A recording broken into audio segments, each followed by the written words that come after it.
देखिए, जितनी भी बातचीत हो रही है ना, ये इस बात को जाहिर कर रही है कि हमारे मुल्क के प्रधानमंत्री वज़ीर आज़म ने इस देश को सच्चाई बयान नहीं की। जब उन्होंने कहा था कि ना कोई घुसा है ना कोई घुसेगा, इससे उन्होंने गलत झूठ कहा था। ये बातचीत से साबित हो रहा है। दूसरी ये बातचीत से ये बात साबित हो रही है कि हमने ज़मीन खो दी है। 2000 स्क्वायर किलोमीटर हमने ज़मीन खो दी है। और ख़ुद जब प्रधानमंत्री ने डीजीपी कॉन्फ्रेंस में लद्दाख के एक आईपीएस ऑफिसर ने कहा था कि 65 में से 26 पेट्रोलिंग पॉइंट पर हम नहीं जा पा रहे हैं। चौथी बातचीत ये है कि ये बातचीत से क्या 2020 में जो भारत की सेना का उस ज़मीन पर कब्ज़ा था, जो हमारी ज़मीन है, वो बहाल होगा, वो नहीं मालूम।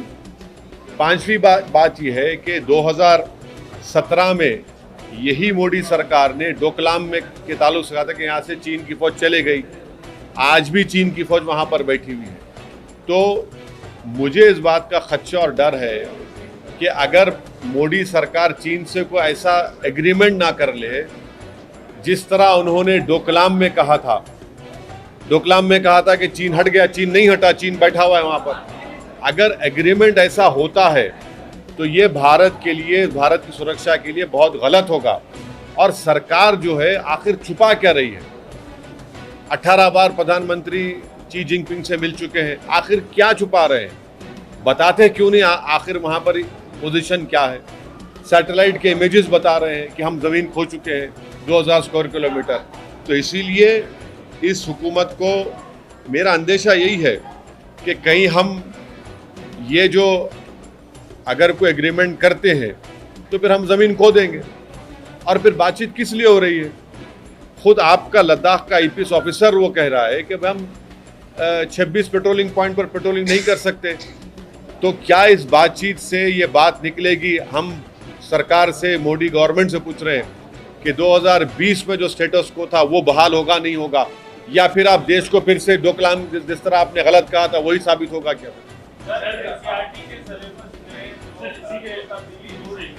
चाइना के इशू पे ही और एक सवाल है। पिछली बार अप्रैल में 18th राउंड टॉक्स हुए थे। अगर डेमचक के बाद आप उठाते हैं डेमचक, डेमसांग, और इस मामले में डेमचक में अभी भी चाइना का मतलब डेप्सांग डेमचाक में आज भी चीन की फौज बैठी हुई है। पोंग सोंग सू में, हॉट स्प्रिंग में, जो भी आप कहिए, वहाँ पर जो इलाके हैं, हम 26 पेट्रोलिंग पॉइंट पर हम पेट्रोलिंग नहीं कर पा रहे हैं 65 में से। तीसरा, इस सरकार ने चीन को बफर जोन बनाने की इजाज़त दे दी हमारे ही जगह पर। यही चीज़ें हैं। और फिर देश के प्रधानमंत्री जब प्रधानमंत्री नहीं थे 2013 में ये कहा था कि समस्या बॉर्डर में नहीं दिल्ली में है। तो अब क्या 7 लोक कल्याण मार्ग में समस्या है? उस वक्त नरेंद्र मोदी ने कहा था कि अगर हम अपनी ज़मीन पर हैं तो डिसएंगेजमेंट किस बात का? तो फिर क्यों डिसएंगेजमेंट कर रहे हैं? क्यों डिसएंगेजमेंट कर रहे हैं? और बताते क्यों नहीं देश को? हम तो पार्लियामेंट में खड़े होकर पूछ रहे हैं कि बताइए, आप बोलना नहीं चाह रहे? क्या शी जिनपिंग की दोस्ती इतनी ज़्यादा है कि कुछ नहीं बोलना चाह रहे प्रधानमंत्री? आप याद रखिए कि अगर इसी तरह सिलसिला चलता रहेगा तो कहीं खुदा ना खास्ता हम सियासत को भी ना खो दें। डिसएंगेजमेंट होगा, डी इंडक्शन कब होगा? बताइए, कोई बता ही नहीं रहा है सरकार की तरफ से। चीन पर मुंह नहीं खोला जाता। नो कॉन्फिडेंस मोशन में भी हमने भी उठाया और दीगर सांसदों ने उठाया, सरकार चुप्पी बनी बैठी है, खामोश बैठी हुई है, कुछ बोल नहीं रही है। ये जो बातचीत आप कर रहे हैं, इससे क्या 2020 का मौक़िफ़ बहाल होगा? मुझे अंदेशा इस बात का है कि सरकार को एग्रीमेंट करके बोल देगी एग्रीमेंट हो गया और हम अपनी ज़मीन को खो देंगे। जिस तरह डोकलाम में कहा था एग्रीमेंट होगा। डोकलाम से चीन बैठा हुआ है आज भी, वहाँ पर बफर जोन बना हुआ है। डेप्सांग डेमचाक में तो हम जा ही नहीं पा रहे हैं, जो स्ट्रेटेजिकली हमारे लिए बहुत इंपॉर्टेंट एरिया है हमारे लिए।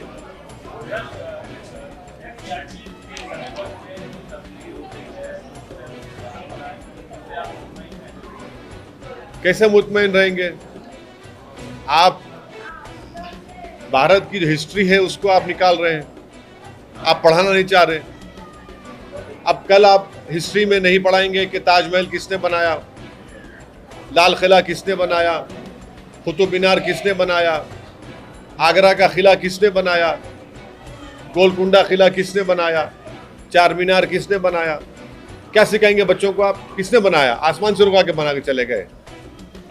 आप तो सेलेक्टिवली निकाल रहे हैं। आप तो मौलाना अबुल कलाम आज़ाद को बाद में पढ़ा रहे हैं, महात्मा गांधी को बाद में पढ़ा रहे हैं, पंडित नेहरू को बाद में पढ़ा रहे हैं। आप जिन लोगों ने इस देश की आज़ादी के लिए क्या क्या नहीं किया, उनको जो पहले पढ़ाया था आप बाद में पढ़ा रहे हैं उनको। क्यों भाई?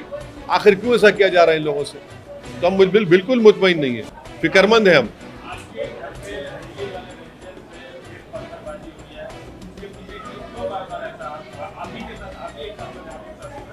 ऐसा है, देखिए कि एक तरफ नू में मुसलमानों के 750 इमारतों को बुलडोज़र के ज़रिए तोड़ दिया गया, जिसमें उनके घर भी थे, मेडिकल शॉप भी थे, झोपड़ियाँ भी थे। तो अब शायद हम इंतज़ार कर रहे हैं कि हमारे घर पे बुलडोज़र आ जाए, तो पत्थर मार रहे हैं। जब कभी भी हमारा कोई पार्लियामेंट में भाषण होता या कोई हमारा कोई इम्पोर्टेंट स्पीच होती, तो फ़ौरन ये लोग आकर पत्थर मारते हैं।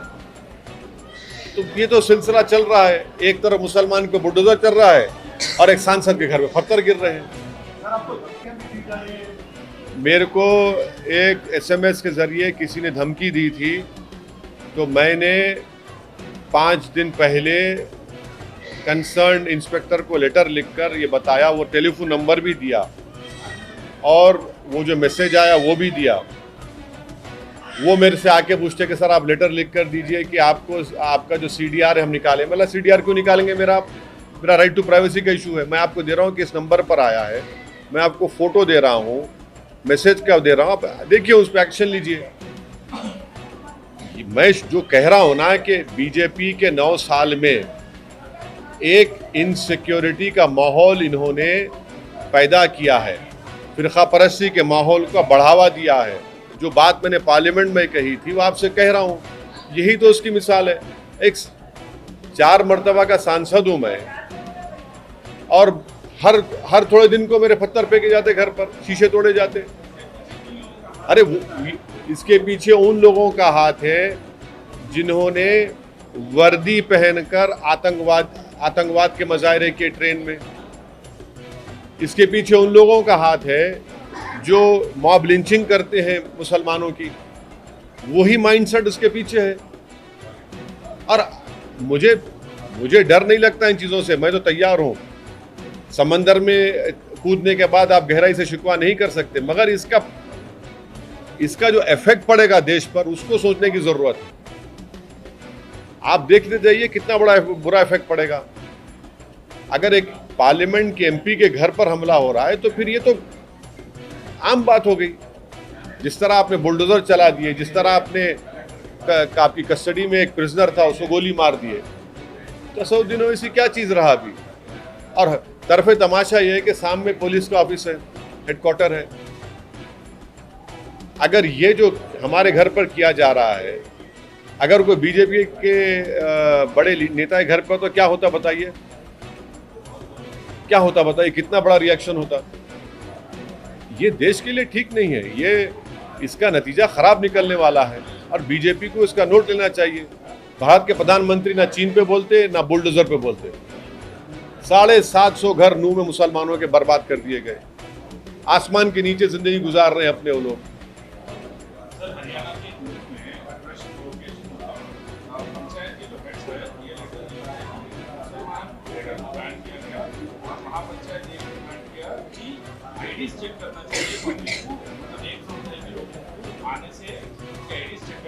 तो मैं आपसे कह रहा हूं कि ये जो बातें की जा रही है ना, ये बातें अगर आप हिस्ट्री में जाएंगे तो 1933 में उस वक्त की जर्मनी की याद दिलाती है, जब यहूदियों को, जूस को कहा गया था कि आपकी आइडेंटिफिकेशन के लिए आप अपने हाथ पर स्टार ऑफ डेविड पहनिए। तो यही जबान इस्तेमाल की जा रही है आज। फर्क इतना है कि वो यहूदी थे, आज यहाँ पर मुसलमान हैं। अब सिर्फ इस देश में क्रिस्टलनाक मूवमेंट होना बाकी है, और उसके बाद तो फिर जो तारीख में यहूदियों से हुआ था, जूस से, वो भारत के मुसलमानों से होने जाएगा। देखिए कैसे एक लोकतंत्र देश में इस तरह की बात की जा रही है जहां पर बीजेपी की सरकार है कि इनका आइडेंटिफिकेशन चेक किया जाए, इनका सोशल बायकॉट हो और दूसरे लोगों को हथियार दिया जाए, एक डिस्ट्रिक्ट को ख़त्म कर दिया जाए। ये क्या बातें हैं? ये तो एथनिक क्लेंसिंग की बातें हैं। ये तो याद दिलाता है बोस्निया की, यही याद दिलाता है। हम कल 15 अगस्त आज़ादी यौम आज़ादी मनाने जा रहे हैं और आप ये पैगाम दे रहे हैं पूरे देश को, और वो नूह के मुसलमानों को जिन्होंने अपना सब कुछ कुर्बान किया देश की आज़ादी के लिए। महात्मा गांधी वहां पर जाकर नूह के मुसलमानों से कहा था कि तुम मत जाओ पाकिस्तान को। अब ये महात्मा गांधी को याद कर रहे हैं, इस तरह से याद कर रहे हैं आप। ठीक है, हिंसा हुई, हम उसका कंडेम करते हैं, मगर आप एक पूरी कम्युनिटी को कलेक्टिव पनिशमेंट दे रहे हैं। कहां गया प्रधानमंत्री का सबका साथ, सबका विकास, सबका विश्वास? और कहां गए वो लोग जो बड़ी बड़ी बातें करते थे कि आरएसएस से बात करना चाहिए? कहां गए वो लोग? किधर, कौन सी बिल में छुप गए वो लोग? कहां गए वो लोग जो बोलते थे कि डायलॉग होना चाहिए? बोलो, डायलॉग करो। अभी जो लोग इस तरह की बातें करते हैं उनको नूह को जाकर बर्बादी देखने की जरूरत है। उनको प्रधानमंत्री को कंडेम करना चाहिए, नूह के डेमोलिशन को। प्रधानमंत्री की सरकार है, नरेंद्र मोदी के नाम पर उनको वोट मिला है। कैसे आप इस देश में कोर्ट नहीं है क्या? कानून नहीं है, ड्यू प्रोसेस फॉलो नहीं करेंगे? और सुप्रीम कोर्ट का ये ऑर्डर का वायलेशन है। ये जहांगीरपुरी में सुप्रीम कोर्ट ने साफ तौर पर कहा था कि due process should be followed, यानी आप प्रोसेस फॉलो करना चाहिए। आप पुरानी तारीख में उनको नोटिस देते और एक ही दिन में हजारों लोगों को आपने बेघर कर दिया। आपने जिक्र किया सर, प्रधानमंत्री को इन सारी चीज़ों पर बात करनी चाहिए। क्या आप उम्मीद करते हैं प्रधानमंत्री 15 अगस्त पर लाल किले की प्राचीर से इन सारी जो घटना, अगर प्रधानमंत्री को भारत के मुसलमानों से थोड़ी सी मोहब्बत होगी तो देश के प्रधानमंत्री से मैं उम्मीद करता हूं कि क्योंकि वो हमारे देश के प्रधानमंत्री है, वो कल लाल किले से ये जो टारगेटेड वायलेंस किया जा रहा है उसको कंडेम करेंगे। प्रधानमंत्री से उम्मीद करेंगे कि प्रधानमंत्री कल खड़े होकर कहेंगे कि जिस तरीके से एक रिलीजन को टारगेट किया जा रहा है उसका मैं कंडेम करता हूं, चाहे वो रेल में वो आतंकवादी का वाकया हो या फिर जो वायलेंस हो रहा है, वायलेंस को कंडेम करिए। आप प्रधानमंत्री वायलेंस को कंडेम करिए ना, चाहे वो नूह का वायलेंस हो और फिर उसके बाद जो वीडियोस, उससे पहले जो वीडियोस बनाए गए, कंडेम करिए कि कौन है लोग जो सोशल मीडिया को इस्तेमाल करके एक समुदाय के खिलाफ नफरत पैदा कर रहे हैं। और ये बुलडोजर कहाँ नहीं इस्तेमाल हो रहा है? हरियाणा में हुआ, यूपी में हुआ, मध्य प्रदेश में हुआ, गुजरात में हुआ। अरे भाई, फिर कोर्ट क्यों है? अमित शाह ये 3 कानून क्यों लेके आए? सीआरपीसी, आईपीसी, एविडेंस एक्ट हटाने के लिए आप क्यों ला रहे हो उसमें? आप जब आप खुद ही कानून बन चुके, आप खुद ही कोर्ट बन चुके, फायदा क्या है उसका? वो कानून को, नया कानून जो लेके आ रहे हैं आप। हम उम्मीद करते हैं कि प्रधानमंत्री इसका नोट लेंगे और एक स्ट्रांग मैसेज देंगे प्रधानमंत्री कल अपने भाषण में 15 अगस्त के दिन, क्योंकि चुनाव से पहले उनका ये आखिरी भाषण होगा। देखते हैं कल क्या होगा। हाँ,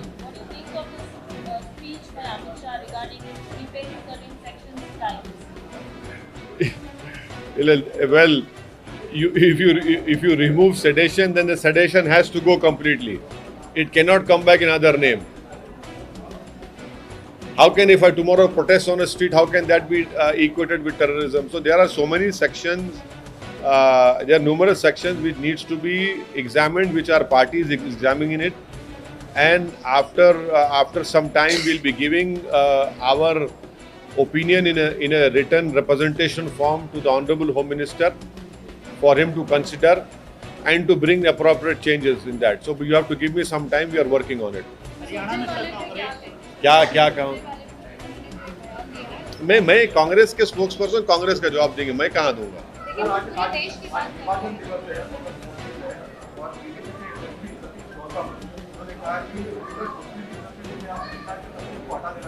हाँ, पार्टीशन का जिम्मेदार कौन है? पार्टीशन के जिम्मेदार भारत के मुसलमान नहीं है, पार्टीशन के जिम्मेदार उस वक्त के नेता हैं। आप किताब पढ़िए India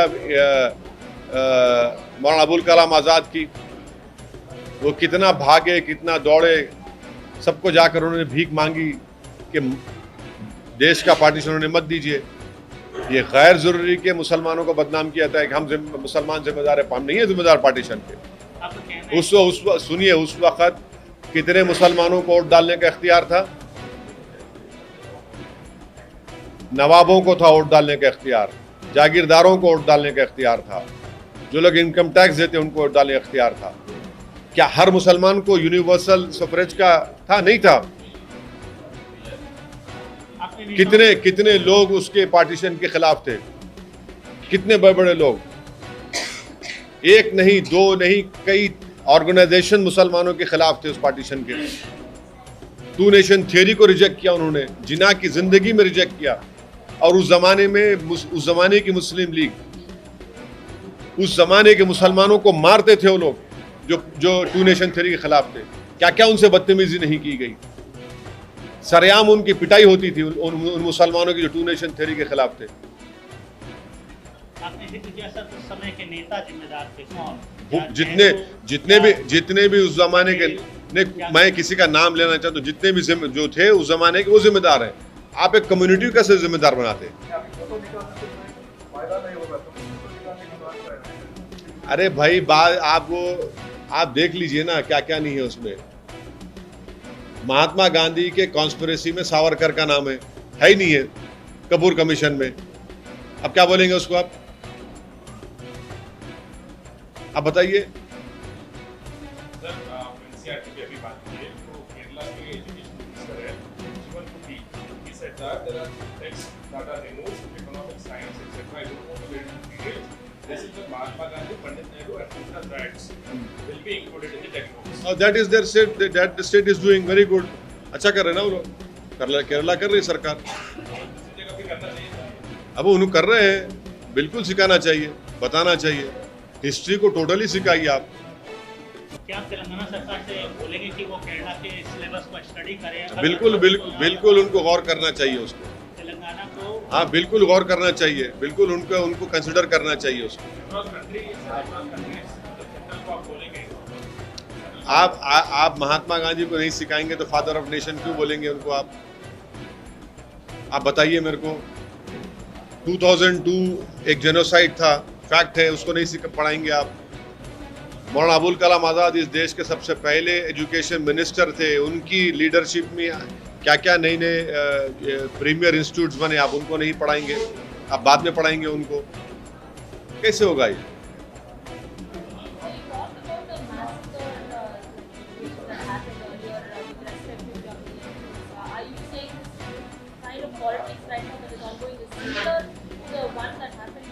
Yes, it is very similar. If someone says that check the identity of Muslims, if someone says do social boycott of Muslims, and it is being said by all these people who are very close to BJP, and in fact Delhi BJP MP had called openly on record that people should not buy products from Muslims. A social boycott call was given by the MP of belonging to BJP. History teaches you that this is what we have read. It happened in 1933 Germany. क्या तेलंगाना के अलावा मध्य प्रदेश और राजस्थान में भी MIM contest करेगी sir upcoming assembly poles? अभी तो time है ना, अभी तो टाइम है ना। बंगाल में जो ये तस्वीर आ रही है वो पीएम की दावत है। सर, इस पे आप कैसा देखते हैं? पीएम कैंडिडेट देखते हैं, पीएम की कैंडिडेट का, हाँ, पीएम की कैंडिडेट उनके मतलब स्पोक्सपर्सन बोल रहे हैं कि सोशल मीडिया पे कैंपेन चलाओ, प्राइम मिनिस्टर कैंडिडेट बना के ममता जी को। अच्छा है ना, जो आप सब चलाइए आप, तो कौन किसको रोक सकता है? जमहूरियत है। महिला प्रधानमंत्री। हाँ, नहीं बिल्कुल है, आप कर लीजिए, आप जो करना है करिए, आप सब कर सकते हैं, आप सब कर सकते हैं, कौन रोक रहा है आपको? आप कैसे देखते हैं? अरे मेरा चेहरा अच्छा नहीं दिख रहा है आपको? हैं? मेरे में क्या खराबी है? नहीं, वैसा नहीं बोल रहा हूँ। आप चेहरे की बात करें तो मेरे को भी तो ऊपर वाले ने, आपके साथ चेहरा ऊपर वाले ने बना, मुझे भी तो ऊपर वाले चेहरा बनाया। बात चेहरे की हो रही है ना, या काबिलियत की हो रही है? मुझे नहीं मालूम क्या हो रही है। नहीं तो मुझमें काबिलियत नहीं है क्या?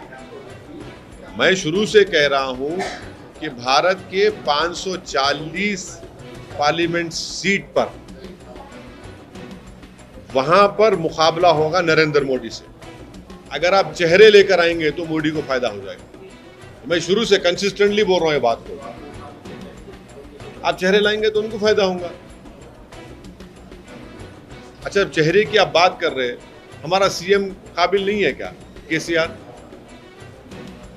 केसीआर भी काबिल है भाई।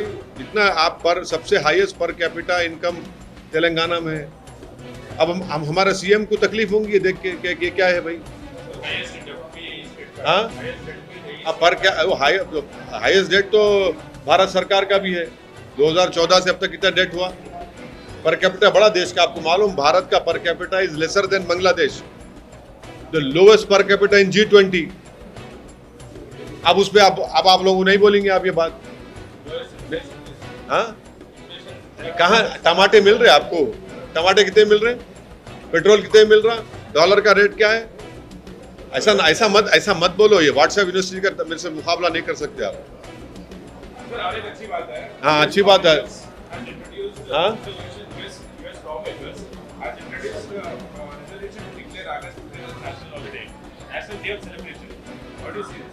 अच्छा है ना, क्या बात है, अच्छी चीज है, अच्छा है। 15 अगस्त को मना रहे हैं तो क्या है, उससे बुरी बात क्या है? भारत की आज़ादी का दिन है, यौम आज़ादी है, और इस आज़ादी की लड़ाई में कोई संघ परिवार का रोल नहीं था। एक बात समझिए आप, बात नहीं था, उसमें कोई रोल नहीं था। वो लाख बोल ले, कोई रोल नहीं था उनका। अब आप लोग चलाएंगे नहीं मालूम, पर बिल्कुल रोल नहीं था उनका। अंडमान निकोबार में आप देख लिए, सबसे पहला जो कैदी गया हैदराबाद का मौलवी इस्माइल, यहाँ से मक्का मस्जिद से जुलूस निकाले थे आपके प्रेसिडेंट वुमेन्स कॉलेज तक। जुम्मे की नमाज के बाद जुलूस निकला, पकड़े गए और पहला कैदी वहां पर गया मौलवी इस्माइल। जम्मू कश्मीर में खासतौर पर रैली में तिरंगा यात्रा काफी सक्सेसफुली और काफी, अरे इलेक्शन करा दीजिए ना फिर। सक्सेसफुल तिरंगा यात्रा तो इलेक्शन क्यों नहीं करा रही थी? जब तिरंगा यात्रा सक्सेसफुल है जम्मू कश्मीर में तो इलेक्शन करवा दीजिए ना। कौन रोक रहा है आपको इलेक्शन कराने से? हर चीज सक्सेसफुल हो रही है, इलेक्शन क्यों नहीं होता फिर? इलेक्शन करवाइए जम्मू में, जम्मू कश्मीर में, लद्दाख में इलेक्शन करवाइए। चलिए असेंबली का इलेक्शन करवाइए।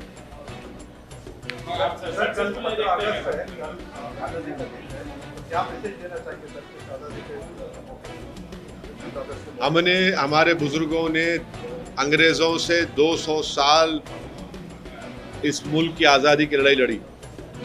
अंग्रेजों की 200 साल की गुलामी थी। 200 साल हमारे बुजुर्गों ने उनके खिलाफ लड़ा, अपना सब कुछ कुर्बान किया, जाने दे दी, अपना घर बार लुट गया, औलाद की कुर्बानी दी, और इस एक ख्वाब और इस उम्मीद पर कि जब देश आज़ाद होगा तो यहाँ पर हर समुदाय को उसका जायज़ मुकाम मिलेगा। और इसीलिए हमारे बुजुर्गों ने संविधान को बनाया। मगर क्या हम ये 15 अगस्त हम तमाम को एक मौका देता है कि हम इंट्रोस्पेक्ट करें, मुहासिबा करें, अपने गिरेबान में झांक कर देखें कि हमने उन बुजुर्गों की कितनी कुर्बानियों की लाज रखी। हमने एक जलियांवाला बाग में जान देने वालों की उनकी कुर्बानियों को आज हमने जिंदा रखा या उनको खो दिया। उसको जो जेलों में काला पानी की सज़ा हमारे बुजुर्ग काटे, क्या हम उसकी सज़ा को, उनकी तकालीफ को याद रखते हैं? अगर याद रखते हैं तो फिर देश आज इस हालत में क्यों है? आखिर देश इस हालत में क्यों है जहाँ पर बेरोज़गारी नौजवानों का मुकद्दर बन गया, जहाँ पर बुलडोज़र सिर्फ एक समुदाय को खरीदता है जिनका नाम मुसलमान है, जहाँ पर गरीबी बढ़ते जा रही है। फिर हम क्या मोहब्बत कर रहे हैं उन बुजुर्गों से? हम बताइए। हमारा तो पैगाम यही होना चाहिए। क्या हम समझ रहे हैं कि जो तिरंगा हमको मिला ऐसे ही मिल गया हमको? उस तिरंगे में बनाने में, उस तिरंगे को हम लहराने में कितने लोगों ने कुर्बानियां दी? एक नहीं, दो नहीं, हजारों नहीं, लाखों थे उसमें। यही हमको समझने की जरूरत है आज।